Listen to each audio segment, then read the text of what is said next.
పరిశుద్ధుడు, మహాగణుడు, మహోన్నతుడు, మహిమ కలిగిన దేవా, ప్రారంభ ప్రార్థన మొదలుకుని పాటల ద్వారా ఆరాధన బట్టి మహిమ తెచ్చుకున్న దేవా, కొద్ది నిమిషాలు వాక్యాన్ని ప్రకటిస్తుండగా మీ కృప తోడుగా ఉంచమని, ప్రతి ఒక్కరిని ఆత్మవంశులో ఉంచమని యేసు నామములో ప్రార్థిస్తున్నాము తండ్రి, ఆమేన్. మైక్లు ఎవరి దగ్గర ఉన్నాయండి? పట్టుకోండి ఇద్దరు. ఎవరు పట్టుకుంటారో నాకు తెలియదు. ఎక్కడ ఉన్నాయా? సరే, మీరు నోట్లో చెప్పండి, మైక్లో వద్దు, టైం వేస్ట్. మీరు కూడా కింద పరిచయం చేయండి, అందరూ యవనస్తులు అందరూ స్టార్ట్ చేసేయండి. అవుతుందా? అవంగానే స్టార్ట్ చేసేయండి, పర్లేదండి. ఈ రోజుకి డెకరేషన్ ఉండాలి కదా. దేవుని స్తోత్రం చెప్పండి. Happy Christmas, merry Christmas, happy Christmas, merry Christmas, happy Christmas, merry Christmas.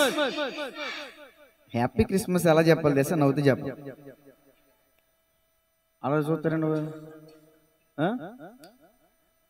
మా పేరు మర్చిపోయింది, బాను చూడండి ఒకసారి. అటు తిరుగు. హ్యాపీ క్రిస్మస్ చెప్పు. ఏంటి ఇప్పుడు కూర్చున్నప్పుడు నవ్వుతా చెప్పు, మళ్ళీ నుంచి హ్యాపీ క్రిస్మస్. హ్యాపీ క్రిస్మస్ కూర్చోలే. Merry Christmas, merry Christmas. సంతోషంగా merry Christmas, happy Christmas, happy Christmas, merry Christmas, happy happy Christmas, merry merry Christmas, happy happy happy happy happy happy Christmas, merry merry merry merry merry merry Christmas, happy merry Christmas, merry happy Christmas. క్రీస్తు నేడు పుట్టెను, క్రీస్తు నేడు పుట్టెను, క్రీస్తు నేడు పుట్టెను. బలో క్రీస్తు మహారాజుకి దేవునికి మహిమ కలుగును గాక. రీసౌండ్ మామూలుగా లేదు కదా. ఈ ఒక్కరోజుకే మళ్ళీ ఎప్పుడు ఇలా ఇచ్చేస్తాను డబ్బుల మైక్ అనుకోమాకండి. ఏసు రక్తమే చేయం. ఈ ఒక్కరోజుకే పండగ పూట కాబట్టి ఇచ్చా. దేవునికి స్తోత్రం చెప్పండి. పాస్టర్ గారు ఎప్పుడు వాక్యానికి ప్రాముఖ్యత ఇస్తారు కదా. ఏంటి పాటల మీద పాటలు, పాటల మీద పాటలు, పాటల మీద పాటలు పాడిచ్చేస్తున్నారు అనుకుంటున్నారు కదా అని. 3 విషయాలు చెప్తానండి. 3 విషయాల్లో ఒకటి మీరు ఆల్రెడీ చేసేసారు. ఏమండి?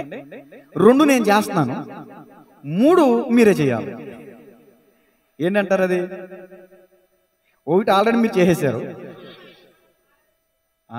బాగా స్పీడ్గానే ఉన్నారు.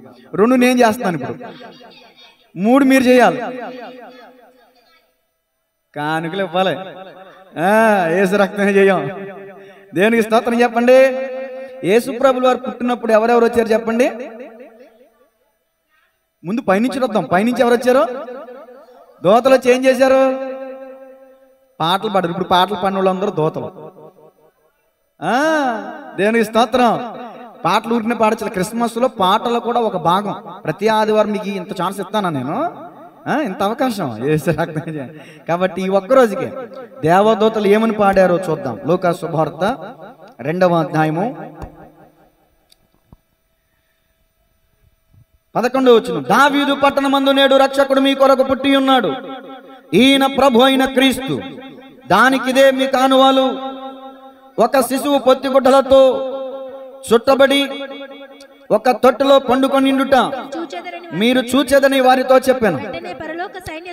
వెంటనే పరలోక సైన్య సమూహము ఆ దూతతో కూడా నుండి సర్వోన్నతమైన స్థలములలో దేవునికి మహిమయు ఆయనకిష్టులైన మనుషులకు భూమి మీద సమాధానమును కలుగునుగాక అని దేవుని స్తోత్రము చేయుచుండు. ఇప్పుడు పాడిన ప్రతి పాట క్రిస్మస్ పాటే. ఇప్పుడు పాడిన ప్రతి పాటలో గొప్ప అర్థం ఉంది. ప్రతి పాట ఒక ప్రసంగం. దేవునికి మహిమ కలుగునుగా. దేవదూతలు పాడిన పాటలో అర్థం ఏంటో తర్వాత గమనిద్దాం.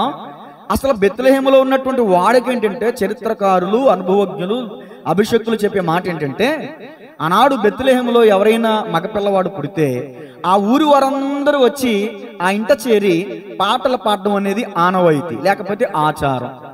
అర్థమవుతుందా? ఇప్పుడు యేసుక్రీస్తు ప్రభుల వారు బెత్లెహేములో పుట్టారండి. ఏ ఊరు నుంచి వచ్చారండి ఇప్పుడు పాటలు పాడడానికి? చదివారుగా, చెప్పండి గట్టిగా. అందరూ చెప్పట్లా.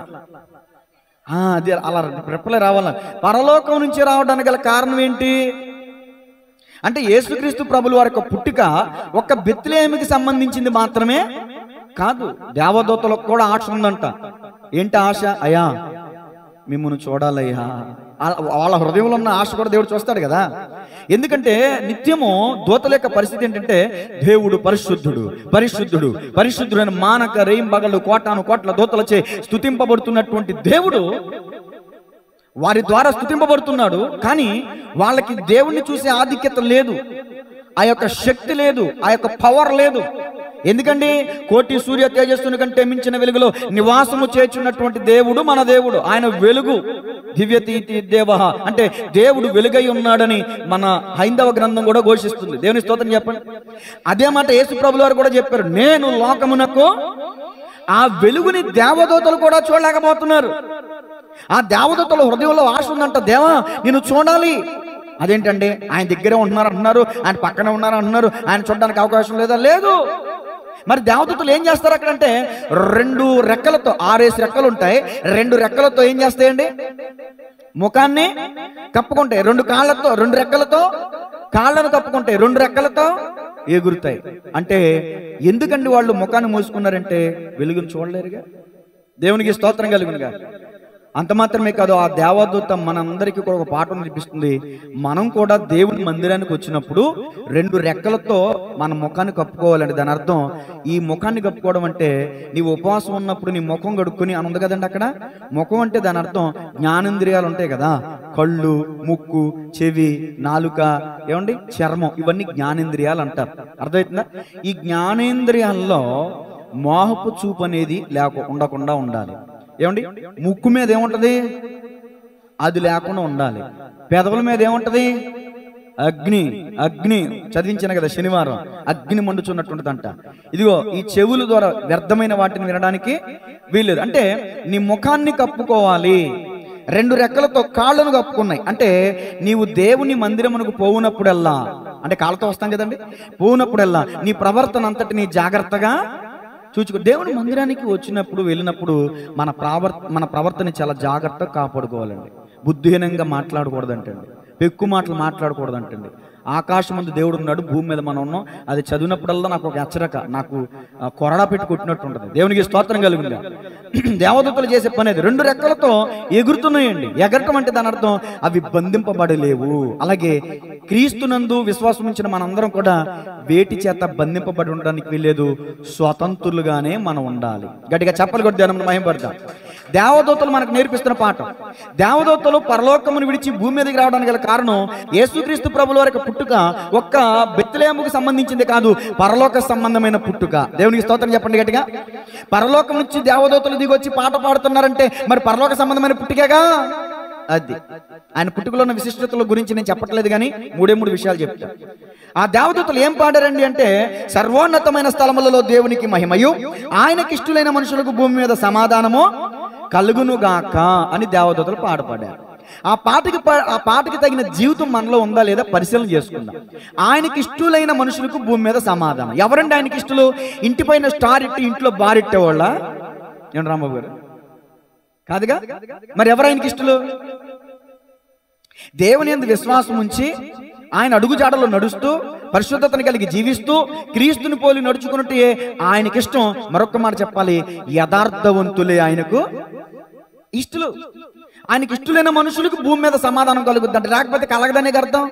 మరి ప్రభుకి మనం ఇష్టలుగా ఉన్నామా? దేవదూతలు పరలోకం నుంచి వచ్చి భూమి మీదకి వచ్చి ఒకే ఒక పాట పాడారండి. ఆ పాటను ఇప్పుడు మనం ధ్యానిస్తున్నామండి. ఆయనకి ఇష్టలుగా మనం ఉంటే, ఏమండి, యథార్థవంతులుగా ఉంటే మన కుటుంబంలో శాంతి, సమాధానం, నెమ్మది కలుగుద్దండి.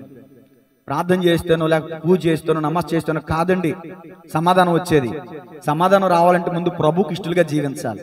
మనకిష్టమైన జీవితం కాదని మనం జీవించాల్సింది. ఎప్పుడైతే బలిపీఠం దగ్గరికి వచ్చిన తర్వాత గొర్రె 2గా అక్కడ గొర్రెని ఖండిస్తారో, ఆ మొండు నుంచి తల వేరు చేయబడుతుందో, ఇక క్రీస్తే మనకి శిరస్సు అయి ఉండాలి. ఆయన ఇష్ట ప్రకారంగానే మనం జీవించాలి తప్ప, ఆయన ఇష్టానుసారంగానే మనం జీవించాలి తప్ప మన ఇష్టానుసారమైన జీవితం మనం జీవించడానికి వీళ్ళు. ఎందుకండి అంటే, మీ దేహము మీ సొత్తు కాదు, మీరు వెళ్ళపెట్టి కొనబడిన వారు. గట్టిగా చెప్పలు కొట్టి మనం మహిమపడదాం. కొడాలి గట్టిగా చెప్పట్లు. వెలపెట్టి కొనబడిన వారు, రక్తము చేత కొనబడినటువంటి వారు. కాబట్టి ఆయనకి ఇష్టలుగా జీవించాలండి. ఎవరైనా మనకి సహాయం చేస్తే ఏమంటే మనం చచ్చిపోయేంత వరకు వాళ్ళని గుర్తుపెట్టుకుంటాం. మరి మన కోసం యేసుక్రీస్తు ప్రభుల వారు పరలోక మహిమను, పరలోకాన్ని విడిచి భూమి మీదకి వచ్చి మన కోసం ప్రాణత్యాగం చేశాడు ఆయన. మరి ఆయన మన ఊపిరినంత వరకు మనం ఆయనకి కృతజ్ఞత కలిగి ఉండాలా వద్దా? అది నెంబర్ 1 అయిపోయింది. మొదటి మాట అయిపోయింది. ఇప్పుడు దేవదూతలు ఎవరండి? ఇప్పుడు ఈ మందిరానికి వచ్చి దేవుని మహింపరిచిన దేవదూతలు ఏంటంటే ఎవరంటే ఇప్పుడు దాకా పాటలు పాడారు కదా, మీరే ఆ దేవదూతలు. దేవునికి స్తోత్రం చెప్పండి గట్టిగా. రెండవ అధ్యాయం, 2 అధ్యాయం 15వ వచనం.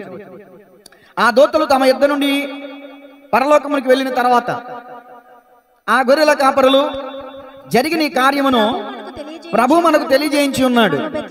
మనము బెత్లెహేము వరకు వెళ్ళి చూతము రెండని వెళ్ళి మరియను యోసేపును తొట్టిలో పండుకొని శిశువును చూచిరి. వారు చూచి ఈ శిశువుని గురించి తమతో చెప్పబడిన మాటలు ప్రచురము చేసిరి అంటే తర్వాత వివరిస్తాను, చదవండి అమ్మా. గొర్రెల కాపరులు తమతో చెప్పిన సంగతులను గురించి విన్నవారందరూ మిక్కిలి ఆశ్చర్యపడి, అయితే మరియు మరియా ఆ మాటలనియు తలపోసుకొనుచు భద్రం చేసుకొని అంతటా గొర్రెల కాపరులు తమతో చెప్పబడినట్టుగా తాము విన్న వాటిని కన్న వాటినన్నిటిని గూర్చి దేవుని మహిమపరచుచు స్తోత్రము చేయొచ్చు తిరిగి వెళ్ళిరి. దేవుని స్తోత్రం చెప్పండి. దేవదూతలు వచ్చి పాడేసి వెళ్ళిపోయారు. ఇప్పుడు ఎవరి ప్రోగ్రాం వచ్చింది? కాపర్ల ప్రోగ్రాం వచ్చింది. కాపర్లు కూడా దేవుని దూత ప్రత్యక్షమై భయపడకుడి ఏం చెప్పాడు అక్కడ దూత? ప్రజలందరికీ కలగబో మహా సంతోషకరమైన శుభార్త. ప్రజలందరికీ అని అన్నాడా? కొందరికి అని అన్నాడా? ప్రజలందరికీ, సర్వమానవాళికి. ఒక్క భారతదేశానికి మాత్రమే కాదు, సర్వమానవాళికి, ప్రపంచవ్యాప్తమైన దేశ విదేశాలు ప్రతి వారికి కూడా సంతోషకరమైన శుభవర్తమానం ఏంటంటే నేడు రక్షకుడు మీ కొరకు పుట్టినాడు. దేవునికి మహిమ కలుగునుగా. ఆ మాటలు విన్న వీళ్ళు మందని విడిచిపెట్టేశారు. ఈ రోజు మీ ఉద్యోగాలు విడిచిపెట్టారా లేదా? మీ వ్యాపారాలు విడిచిపెట్టారా లేదా? రాంబాబు గారిని చూస్తే సంతోషం అవుతుంది. పొలం పని విడిచిపెట్టేశారు లేదండి? దేవుని స్తోత్రం చెప్పండి. పెద్ద ఆయన మీరు కూడా పనికి వెళ్ళటం మానేశారు లేదా? మీరు స్కూల్కి వెళ్ళటం మానేశారు లేదా? ఏం బాను స్కూల్కి వెళ్ళటం మానలేదా? ఆప్షన్ కొంచెం పర్మిషన్ అంటే తీసుకొచ్చావా? దేవునికి స్తోత్రం కలుగునుగా. మీ అందరూ మీ పనులు మానుకుని, మీ వ్యాపారాలు మానుకుని, మీ ఉద్యోగాలు మానుకుని ఎలా అయితే మీరు మందిరానికి వచ్చారో యేసయ్యను చూడడానికి కూడా ఈ గొర్రెల కాపర్లు అంటే ఆ మందని విడిచిపెట్టేసి యేసయ్యను చూడడానికి వెళ్ళారంట. చూశారంట, జన్మ తరించిందంట. అబ్బా, ఆహా నా ధన్యత, ఓహో నా భాగ్యము, ఏమని వివరింతునో, ఏమని వివరింతునో అనుకుంటా చక్కగా పాడుకుంటా, చక్కగా గంతులేసుకుంటా, ఆడుకుంటా, పాడుకుంటా వస్తున్నారంట. వాళ్ళ ద్వారా విన్న వాళ్ళు కూడా ఆశ్చర్యపడ్డారంట. ఇప్పుడు నేను కాపరను కదండి, ఇప్పుడు నా ద్వారా వింటున్నటువంటి మీరేమవ్వాలి? ఆశ్చర్యములకు లోనవ్వాలి. దేవునికి స్తోత్రం కలుగునుగా. నేను అంటాను, గొర్రెల కాపరులు విన్నదానికి విధేయత చూపించారు. రాత్రి కూడా చెప్పాను, క్రిస్మస్ అంటే త్యాగం. మరియమ్మ రాళ్లతో కొట్టబడి చంపబడతానని తెలిసినప్పటికీ కూడా ఆమె ప్రభు దాసురాలను నీవు చెప్పిన ప్రకారం నాకు అగునుగాక అని అన్నదే తప్ప మరియమ్మ మారు మాట మాట్లాడలా. కొంచెం ముందుకు వచ్చి కూర్చున్నాం. దేవుని స్తోత్రం చెప్పండి గట్టిగా చెప్పండి అమ్మా. హల్లెలూయా. అలాగే యోసేపు కూడా నిందలు సైతం, అవమానాన్ని సైతం నిర్లక్ష్య పెట్టి, చూడండి, అవమానించబడతానన్న పరిస్థితిలో తెలిసి కూడా దూత చెప్పిన మాటకు, ఇదిగో నీవు ప్రదానం చేసుకున్న ఆమెను రహస్యంగా నువ్వు విడనాడుద్దేశించున్నావు, నువ్వు అలాగే చేయదు, నువ్వు ఆమెను చేర్చుకుంటే విధేయత చూపించాడు. త్యాగం, ప్రతి ఒక్కరిలో త్యాగం కూడా కనబడుతుంది. త్యాగపూరితమైన హృదయం కనబడుతుంది. రాత్రి మనం నేర్చుకున్న పాఠం క్రిస్మస్ అంటే త్యాగం. ఇప్పుడు మనం నేర్చుకుంటున్నటువంటి పాట ఏంటంటే క్రిస్మస్ అనగా నెంబర్ 1 పాటలు పాడటం, నెంబర్ 2 ప్రకటించటం. గొర్రెల కాపరులు ఏం చేశారు? ప్రకటించారు. వారు విన్న వాటిని, కన్న వాటిని, అంటే దూత ద్వారా విన్న వాటిని, వాళ్ళ కన్న వాటిని అంటే కన్నులారా చూచిన వాటిని. ఇప్పుడు మీరు కూడా ఏం చేయాలి? మీరు ఇళ్ళకెళ్ళిన తర్వాత, ఇదిగో నా పట్టు చీర, ఇదిగో నా కొత్త బంగారం, ఇదిగో నా కొత్త చెవులు, ఇదిగో మా మందిరంలో ఈరోజు చికెన్ పెట్టారు, లేకపోతే కేసరి పెట్టారు, ఇవా చెప్పాల్సిందే. రకరకాల బెలూన్స్ పెట్టారు, స్టార్లు పెట్టారు, అలంకారం చేశారు, ఇవే మనం చెప్పాల్సింది. ఏం చెప్పాలి? దేవుడు తన వాక్యం ద్వారా సందేశాన్ని మాకు తెలియజేశారు. ఇది క్రిస్మస్ సందేశం. క్రిస్మస్ సందేశం వినటం ద్వారా ఇదిగో దూత చెప్పిన మాట భయపడకుడి. మరియతో చెప్పిన మాట ఏం చెప్పిందండి? మరియా భయపడకుడి. గొర్రె కాపర్లతో దూత చెప్పిన మాట ఏంటండి? వెంటనే ఫస్ట్ మాట భయపడకుడి. అంటే దేవుని వాక్యం విన్నవాళ్ళు భయపడకుండా ఉంటారు. దేవుని వాక్యం నిబ్బరం కలిగిస్తుంది, దేవుని వాక్యం ధైర్యాన్ని కలిగిస్తుంది, దేవుని వాక్యం ఇంద్రియ నిగ్రహం కలిగిన ఆత్మ శక్తిని కలిగిస్తుంది. దేవునికి స్తోత్రం కలుగును గాక. కాబట్టి రెండో మాట కూడా ముగిస్తున్నాను, ప్రకటించాలి. ఇప్పుడు విన్న వాక్యాన్ని మీరు నెమరేసుకోవాలి. పశువులు ఉంటాయి కదండి, నాకన్నా స్పీకర్లు ఉన్నారు మందిరంలో, వదలాలి గారు. ఇప్పుడు ఎవరి గురించి చెప్పాను మర్చిపోయాను. పశువు గురించి చెప్పకుండా వినవాటిని కనబడినట్టారండి. పశువు తిన్న గడ్డ ఏం చేస్తుంది? నెమరేది లేదంటే దాని అర్థం ఏంటి? దానికి జబ్బు వచ్చింది అని అర్థం. ఇంత గట్టిగా మాట్లాడకండి పాస్టర్ గారు. మరి ఏమంటారు? మరి తిన్నదాన్ని నెమరేసుకుంటే అది ఆరోగ్యంగా ఉందని అర్థం. నెమరేయట్లేదు అనుకో, ఆ కాపరి పశువుల హాస్పిటల్ తోలు ఇంజక్షన్ చేపిస్తాడు. ఏసు రక్తం చేయం ఏట మోసం బలం.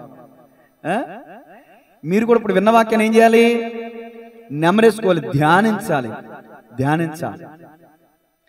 నీ వాక్యమును ధ్యానించినప్పుడెల్లా నా ముందు నిలిచితివే. ఉందా లేదా పాట? దేవుడి వాక్యాన్ని మనం ధ్యానించినప్పుడల్లా ఎవరుంటారు మన ముందు? దేవుడే. వాక్యం అనగా దేవుడే. 2 మాట ముగించాను, 12 అయిపోయింది, 2 నిమిషాలు ముగించేస్తా. 3వ ప్రోగ్రాం ఎవరు చెప్పండి? ఇప్పుడు గొర్రెల కాపర్లు కూడా వచ్చి యేసు ప్రభువులను చూసి వెళ్ళిపోయారు. దూతలు వచ్చి పాట పాడి వెళ్ళిపోయారు. కాపర్లు వచ్చి చూసి విన్నవాటిని కనవాటిని ప్రచురం చేసుకుంటూ వెళ్ళిపోయారు. ఇప్పుడు 3వదికి వచ్చింది ఎవరండి? జ్ఞానులు. వాళ్ళ సందేశం ఎక్కడ ఉంది చూడండి. మత్తయి సువార్తలో ఉందా? చదువు. వారు ఆ నక్షత్రమును చూచి అత్యానందభరితులై ఇంటిలోనికి వచ్చి లోనికి వచ్చారా? బయట ఉన్నారా? ఇప్పుడు తమ్ముడు సాయి చూస్తే బయట ఉన్నాడు. ఇంటిలోనికి రావాలి, మందిరం లోనికి రావాలి. ఊరికే చెప్తున్నా, దేవుని స్తోత్రం చెప్పండి గట్టిగా. నేను అనుకున్నా సడన్ గా పాస్టర్ గారు ఎవరు వచ్చారా అనుకున్నా. అలా ఉండాలయ్యా, అద్భుతంగా. దేవునికి మహిమ కలుగును గాక. నేనేమో కలర్ఫుల్ షర్ట్లు వేస్తున్నాను, చక్క విశ్వాసులు ఏమో తెల్ల బట్టలు వేస్తున్నారు. ఏసు రక్తం నిజం. నాకు కూడా తెల్లని వస్త్రాలే ధరించే గొప్ప అవకాశం దేవుడు ఇచ్చును గాక. ఎందుకంటే ఇప్పుడు చెప్పొద్దులేండి, రికార్డ్ అయితే తర్వాత అడగని చెప్తా. దేవునికి స్తోత్రం చెప్పండి. మీరు అనుకోవచ్చు ఏంటండి ఈ ఫ్లవర్స్ అని. దీనికి కూడా కారణం ఉంది, ఇది మన పర్సనల్, తర్వాత మాట్లాడుకుందాం. చదవండి ఒకసారి, కంటిన్యూ చేయండి అమ్మా. ఇంటిలోనికి వచ్చి తల్లి అయిన మరియను ఆ శిశువును చూచి సాగిలపడి ఆయనను పూజించారా? సరే, క్రిస్మస్ సందేశం చెప్పుకుందాం, ఎందుకు ట్రాఫిక్ డివైడ్ అయిపోద్ది. ఆయనను పూజించి ఏమి విప్పారమ్మా? పెట్టెలు తెచ్చారా? మరి ఇప్పుడు పెట్టెలు పర్సులో, ఇప్పుడు పర్సులు కూడా లేవు, బ్యాగ్లు, హ్యాండ్ బ్యాగ్లు. క్రిస్మస్ అంటే పాడటం, క్రిస్మస్ అంటే ప్రకటించడం, క్రిస్మస్ అంటే ఇవ్వటం. జ్ఞానులు తమ పెట్టి ఏం చేశారు చూడండి. బాబోయ్, నేను పెట్టి తెరిచి కూర్చుంటే ఇక్కడ పెద్ద పెట్టి ఉంది. ఏసరాక ఒకప్పుడు ఏంటండి, ప్రసంగాలు చేస్తే మన ఎవరో జైపాల్ గారు లేకపోతే సతీష్ కుమార్ గారు వాళ్ళ మందిరాలు కట్టేటప్పుడు వాళ్ళని చూస్తుంటే చెవులీలు, ముక్కులీలు, గొలుసులు మెడలో కూడా వేసేవాళ్ళు తమ్ముడా. నేను ఎప్పుడన్నా చూస్తా ఓ ముక్కు పొడ కన్నా దొరుకుద్దేమో అని. దేవునికి స్తోత్రం కలుగును గాక. అమ్మా అది కాదు కానీ ఇక్కడ పెట్టెలు విప్పాలి అంటే దాని అర్థం మీ హృదయాన్ని విప్పాలి. బంగారం అడగాలేదు, వజ్రాలు అడగాలేదు. ఎంత ఇష్టమో. అదే బంగారం అడిగారని నేను ఒక రిఫరెన్స్ చూపిస్తే ఏమవుతారు మీరు? యేసు రక్తమే జయం. ఇచ్చేస్తారా నిజంగా?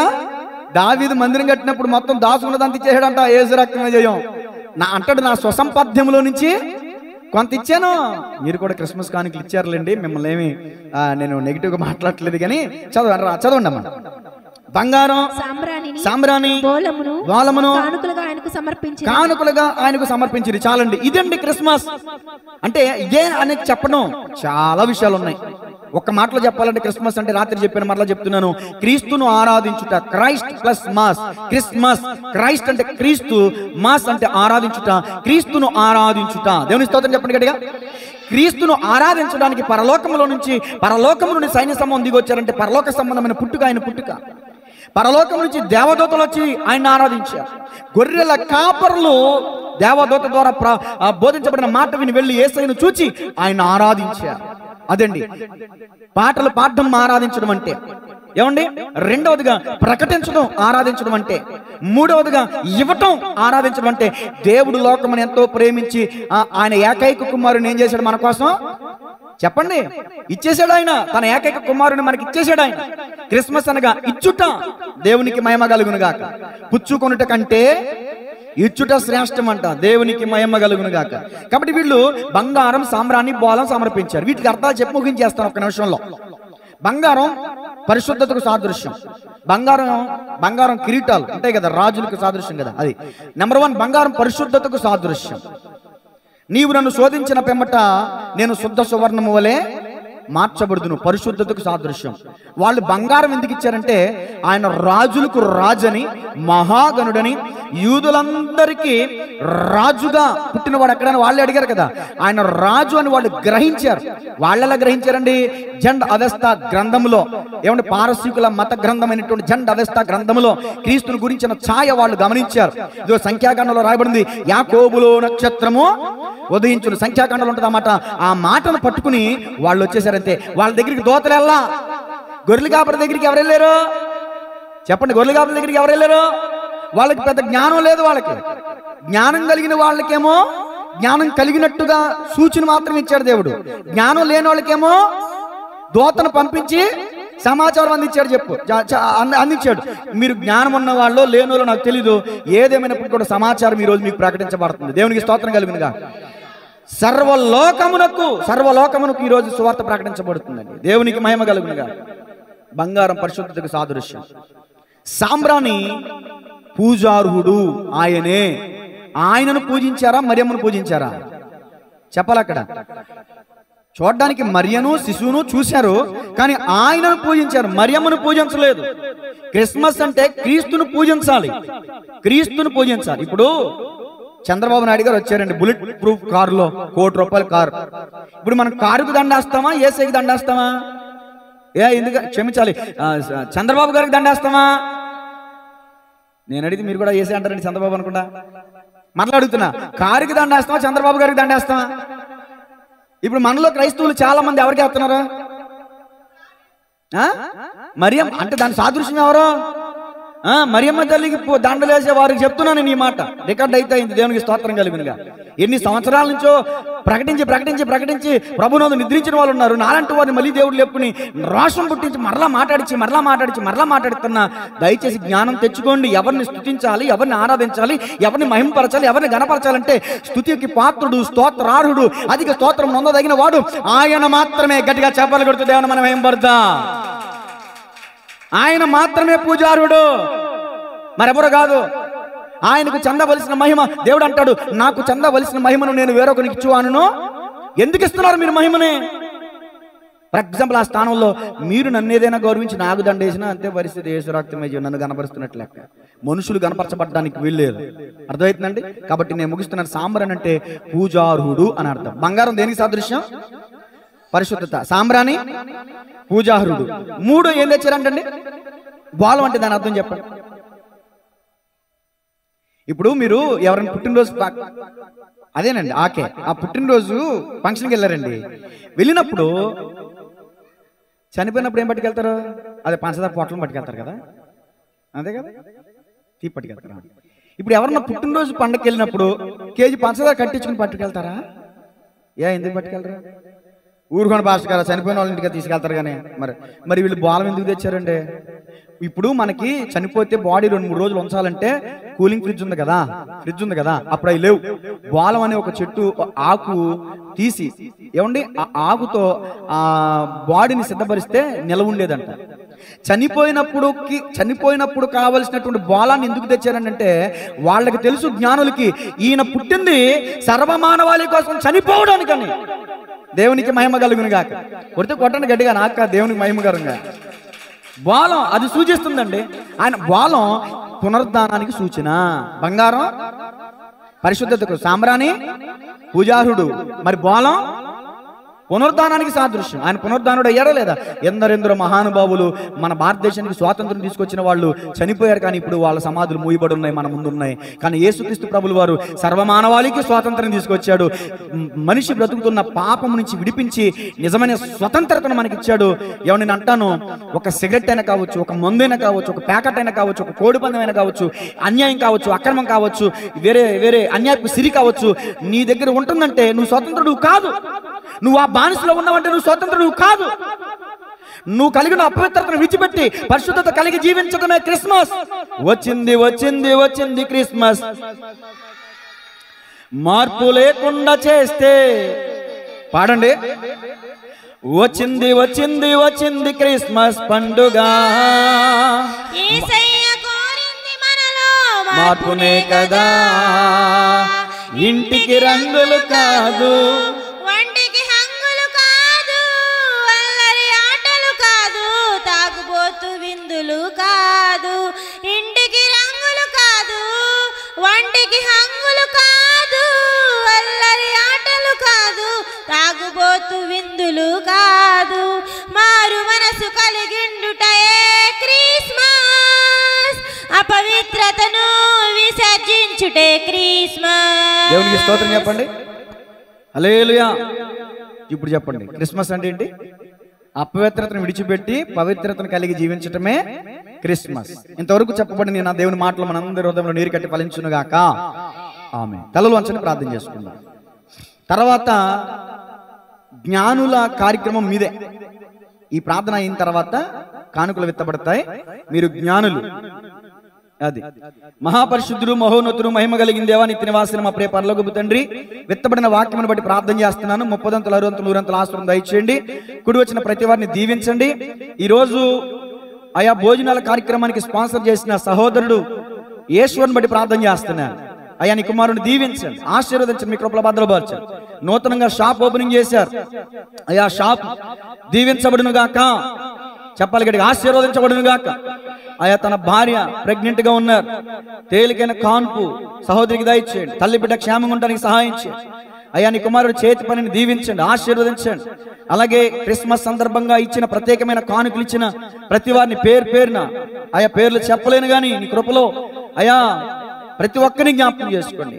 ప్రత్యేకంగా క్రిస్మస్ కానుకలు ఇచ్చిన ప్రతి వారిని దీవించండి, ఆశీర్వదించండి.